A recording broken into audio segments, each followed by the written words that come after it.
अफीम विभाग में चित्तौड़गढ़ सांसद सीपी जोशी ने कुछ दिनों पूर्व कर्मचारी को थप्पड़ मारा था। मामले को लेकर आम आदमी पार्टी चित्तौड़गढ़ के जिला कोऑर्डिनेटर अभियंता अनिल सुखवाल ने सीपी जोशी के धरातल खिसकने का आरोप लगाया और आज आपने मुंडन भी करवाया है। आखिर इसके पीछे क्या कारण है?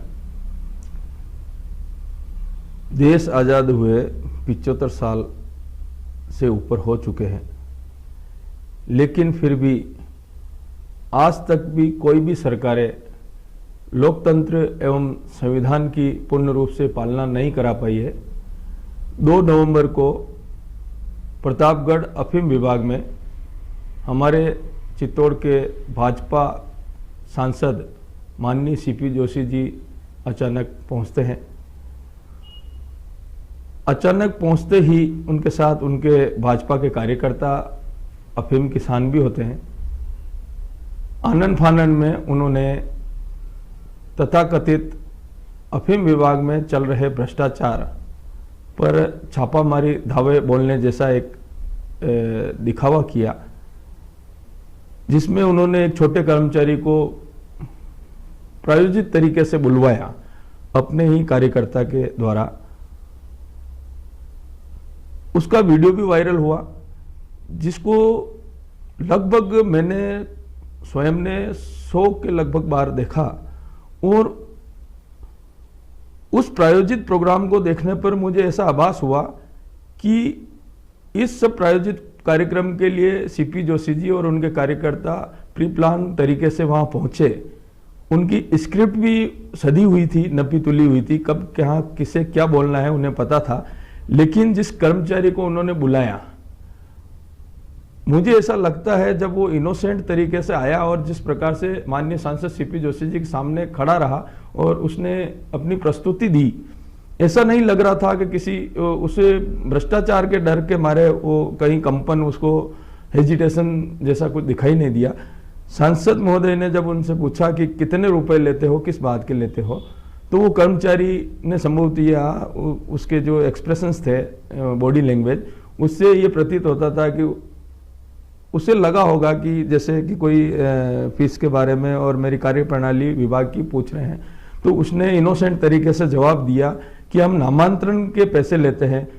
माननीय सांसद ने कहा कितने रुपए लेते हो, तो उसने मात्र एक शब्द बोला, 5 के आगे वो कुछ बोल पाता। इससे पहले ही माननीय सांसद ने आनन फानन में उसे चांटा रसीद कर दिया, थप्पड़ मार दिया, जिसके बाद उनके साथ वाले कार्यकर्ताओं ने, सांसद के साथ वाले कार्यकर्ताओं ने बोला 5,000, 15,000 और 30,000 कितने लेते हो, और स्क्रिप्ट खत्म हो जाती है, वीडियो खत्म हो जाता है और उसे वायरल किया जाता है।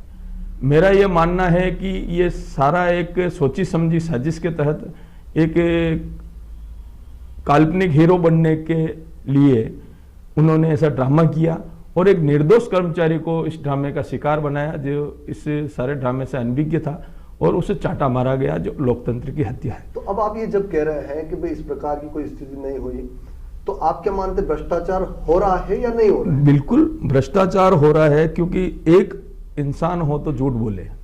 जब लाखों अफीम काश्तकार 14 साल से चीख चीख के चिल्ला रहे हैं और बयान दे रहे हैं मीडिया में, टेलीविजन में, और वित्त विभाग में सीतारमण जी को कई बार ज्ञापन दे चुके हैं, उसके बावजूद भी केंद्र सरकार का अनदेखी करना कहीं न कहीं यह सिद्ध करता है कि केंद्र सरकार की सहमति से ही ये सब धांधली और भ्रष्टाचार उनके देखरेख में पनप रहा है और उस पर कोई कार्रवाई केंद्र सरकार करना नहीं चाह रही। अच्छा, आप ये बोल रहे हैं भ्रष्टाचार हो रहा है, तो भ्रष्टाचार हो रहा है तो उस जिस कर्मचारी को थप्पड़ मारा था, क्या वो भ्रष्टाचार में लिप्त है या नहीं है? ये एक जांच का विषय है। देखिए, वो जिस प्रकार से उसकी वीडियो थी, उसमें देखने से नहीं लगता है कि उसे यह ज्ञात था कि किसी भ्रष्टाचार के संबंध में इंक्वायरी हो रही, जो उसके हाव भाव थे। अब ये एक जांच का विषय है, इसमें सीबीआई जांच करानी चाहिए, नार्को टेस्ट कराना चाहिए। उसके बाद ही जैसे न्यायपालिका भी किसी दोनों पक्ष को सुने बगैर और सुनवाई का अधिकार दिए बगैर किसी को न्याय नहीं सुनाती है। सांसद सीपी जी महोदय को भी उसे सुनवाई का मौका देना चाहिए था। उसका 5 बोलते ही उस पर चाटा रसीद करना कहीं न कहीं यह सिद्ध करता है कि वो 5 से आगे क्या बोलना चाह रहा था वो बोलने ही नहीं दिया। मतलब थप्पड़ मारना जायज था क्या आपके हिसाब से? थप्पड़ मारना जायज नहीं, गैर कानूनी था। तो फिर आप कैसे कह रहे हैं कि उसको पूछना और उसके बाद मारना, इस प्रकार की बात आप किस प्रकार से कर रहे हैं? क्या कहना चाह रहे हैं आप इससे बताएं, स्पष्ट बोले। आप जिस प्रकार से कह रहे हैं कि वो इनोसेंट था, थप्पड़ मारा, उसकी सुनने चाहिए था, क्या सुनने के बाद थप्पड़ मारना था? मारना ही नहीं था, थप्पड़ मारना तो गैर कानूनी है, वही कह रहा हूं, संविधान की, लोकतंत्र की हत्या है। वहां वीडियो में आप देखे, मैंने 100 के लगभग बार देखी है, 3 स्टार के अधिकारी खड़े थे, पुलिस प्रशासन मौजूद था। ऐसे में पुलिस प्रशासन के सामने एक सांसद जो कि संवैधानिक पद पर विराजे हुए हैं और एक थप्पड़ मारते हैं और उसका वीडियो वायरल करवाते हैं, ये बहुत ही शर्मनाक और एक घटिया किस्म की घिनौनी राजनीति है। ऐसी राजनीति हमारे देश में आजादी के 75 साल बाद ये लोग कर रहे हैं, काम नहीं करते हैं और ये इस प्रकार के पिक्चराइजेशन करते हैं, लोगों को एक हिप्नोटाइजेशन करने का काम करते हैं। ये तो एक छला हुआ है जनता के साथ, लोकतंत्र के साथ धोखा है। एक बात बताएं कि आपका मुंडन कराने का ख्याल कैसे आया आपके मन में? देखिए, मुंडन कराने का ख्याल तो ऐसे आया कि जब वो पीड़ित आदमी, ठेका कर्मी को चाटा मारा गया, कोई बोलने वाला नहीं। कांग्रेस की सरकार, राज्य सरकार में बदल बदल के ये दोनों राज करते हैं, लेकिन ऐसा प्रतीत होता है कि ये दोनों दो अलग पार्टी नहीं, जैसे सिक्के के हेड एंड टेल 2 पहलू होते हैं, उस प्रकार से ये दोनों पार्टियां हैं। न तो बीजेपी के खिलाफ कांग्रेस कभी बोलती है खुलकर किसी भ्रष्टाचार के मामले में, और न ही कांग्रेस कभी बीजेपी के खिलाफ, और बीजेपी कांग्रेस दोनों एक दूसरे के खिलाफ बोलते नहीं। सीधा कहने का मतलब ये है कि बिल्कुल 5 वर्षों तक जब कांग्रेस सब कुछ करती है, उल्टे सीधे काम करती है, उसके बावजूद भी भाजपा नहीं बोलती, और भाजपा जब 5 सालों तक सत्ता में रहती है तो उसके बाद भी ये नहीं। तो इसका मतलब आपका कहने का मतलब आखिर ये रिश्ता क्या कहलाता है? बिल्कुल। थोड़े दिन पहले हमारे चित्तौड़गढ़ के निवासी और राज्य मंत्री का दर्जा प्राप्त सुरेंद्र सिंह जी झाड़ावत का एक बयान आया था।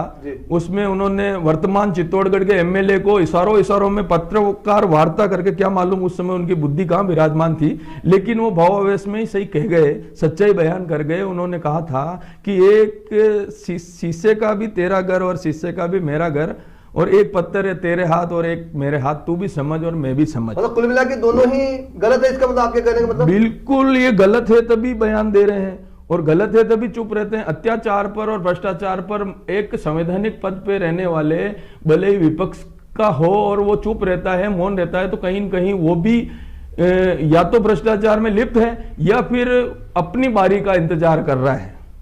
मतलब कुल मिला के देखा जाए तो दोनों ही पार्टियां राजस्थान में एक है।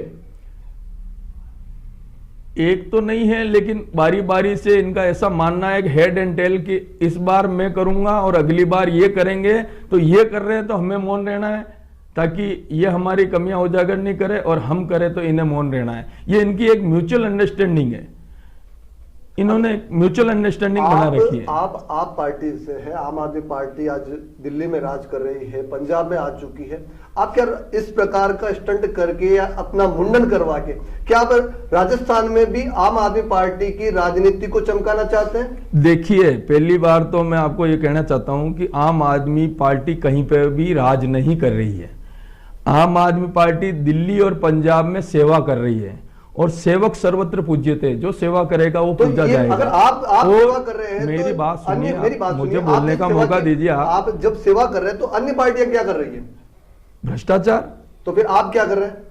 सेवक सर्वत्र पूज्यते। हमारी मेरी बात सुनिए आप। दिल्ली में आम आदमी पार्टी के कार्यकर्ता नहीं थे, जनता ने अन्ना हजारे का आंदोलन हुआ, आज अन्ना हजारे के साथ नहीं है, अन्ना हजारे का पूरा आशीर्वाद केजरीवाल जी के साथ है, दोनों हाथों से है, और उनके कई वीडियो में और उन्होंने बयानों में दे दिए। बिल्कुल है, आज उनका साथ उनको नहीं मिल रहा है। अन्ना हजारे जी का साथ मिलेगा, मिलता रहा है, मिला था, तभी केजरीवाल जी अनवरत आगे बढ़ते जा रहे हैं और बढ़ते रहेंगे, और आने वाले 2024 के प्रधानमंत्री हैं। प्रधानमंत्री बने चाहे कुछ भी बने, लेकिन आज की स्थिति में ये बताएं कि अन्ना हजारे जी क्या उनके साथ है क्या?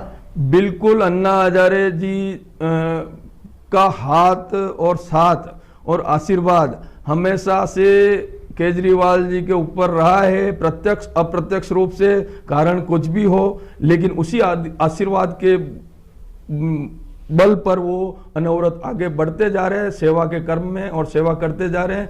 दिल्ली में 3 बार आ चुके हैं। नवजात पार्टी थी, बिल्कुल नव स्थापित, और उन्होंने 3 बार सरकार बना के हैट्रिक लगा दिया, Guinness book of world record लायक काम किया है।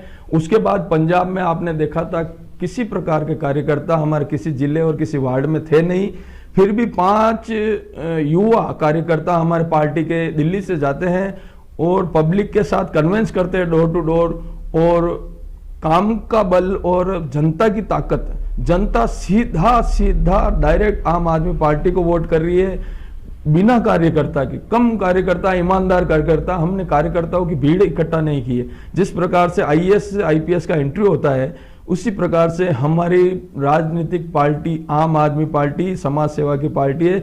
इसमें कार्यकर्ता और पदाधिकारियों का अग्नि परीक्षा की तरह परीक्षा ली जाती है ईमानदारी की। आपकी क्या ट्रेनिंग होती है इस चीज की? आप ट्रेनिंग नहीं होती है, हमारे ट्रेनिंग खून में कूट कूट के भरी। समाज के अंदर अच्छे लोग हैं और उन अच्छे लोगों में से जो ऊर्जावान लोग हैं उनको ढूंढ के निकाला जाता है, उनकी हर तरह से परीक्षण किया जाता है और फिर उन्हें जिम्मेदारी दी जाती है कि आपको भी इस आजादी जन सेवा की क्रांति में आपको हिस्सा बनना है और आपको जनता के काम करने बिना शर्त के और बिना भेदभाव के।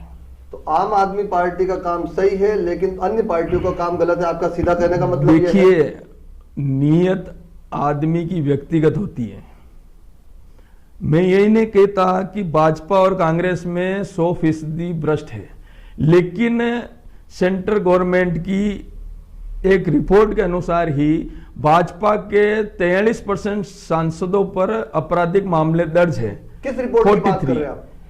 केंद्र सरकार की गवर्नमेंट की ही संस्था है सीएजी की रिपोर्ट के अनुसार 43% सांसद भ्रष्टाचार और आपराधिक मामलों में लिप्त है, जो कि आज संसद में बैठे हुए हैं, राज कर रहे हैं और वो भाजपा सरकार के अंदर। मतलब आप सीधा उन पर आरोप लगा रहे हैं कि वो भ्रष्टाचार में? मैं आरोप नहीं लगा रहा, जो रिपोर्ट है वो बता रही है। मैं आप ही बता रहे हैं ना उसके हवाले से। मैंने जो देखा, जो सुना, जो पढ़ा, 43% आपके कहने का मतलब है कि भ्रष्ट है? भ्रष्ट नहीं, आपराधिक प्रवृत्ति के, भ्रष्टाचार से के अलावा आपराधिक पृष्ठभूमि जिसमें मारपीट, किसी भी प्रकार का अपराध किया जाना, जो कानूनी मुकदमा दर्ज है उनका विचाराधीन है, इस प्रकार के 43% लोग संसद में आज बैठे हैं, सांसद जो कि हमारी लोकतंत्र की एक तरह से। सांसद सीपी जोशी के बारे में आप क्या कहेंगे? सांसद सीपी जोशी हमारे चित्तौड़ के आज तक चले आ रहे लोकप्रिय नेता रहे थे, लेकिन उनके द्वारा जो ये प्रतापगढ़ में पिक्चराइजेशन कांड किया गया थप्पड़ का, उससे ही प्रतीत होता है कि वो हीरो बनने का, हीरो जैसे दिख रहे थे लेकिन असल में वो हीरो है नहीं। ये जनता के सामने जग जाहिर हो चुका है। एक साफ और मजबूत छवि की पृष्ठभूमि वाले सांसद हमारे सीपी जोशी जी, उन्होंने अपनी जड़ें खुद उजागर कर दी है और खोखली कर दी है। अब उनकी जड़ों में कोई ताकत दम रहा नहीं। उन्होंने अपना स्तंभ हिलता डुलता अपने हाथों से अपने चरित्र को जनता के सामने रख दिया है खोलकर। आपको ये मुंडन का ख्याल कैसे आया? मुंडन का ख्याल ऐसे आया कि लोकतंत्र में मुंडन ही क्यों चुना आपने? बिल्कुल मैं बता रहा हूं आपको। देखो, मैं अगर बाल केस दान करूं, मेरी गर्दन दान कर दूं, मेरी गर्दन दान कर दूंगा, फिर भी सरकारें इतनी असंवेदनशील हो चुकी है, कांग्रेस भाजपा की सुनने वाली है नहीं। फिर भी मुझे एक सरकार का ध्यान आकर्षण करने का, लोकतंत्र में सभी को बोलने और संदेश पहुंचाने का एक लोकतांत्रिक अधिकार होता है, सभ्यता के दायरे में रहते हुए, कानून के दायरे में रहते हुए। मैंने कोई पुतला दहन नहीं किया। कांग्रेस ने अभी प्रतापगढ़ में पुतला दहन किया। मैं पुतला दहन करना है और वायु प्रदूषण फैलाना, टायर जलाना, इस चीज को मैंने इतना तवज्जो नहीं दिया। मेरे को लगा एक सभ्य तरीके से, एक लोकतांत्रिक तरीके से, सभ्य नाते से मुंडन से एक ध्यान आकर्षण का मैंने तरीका पाया।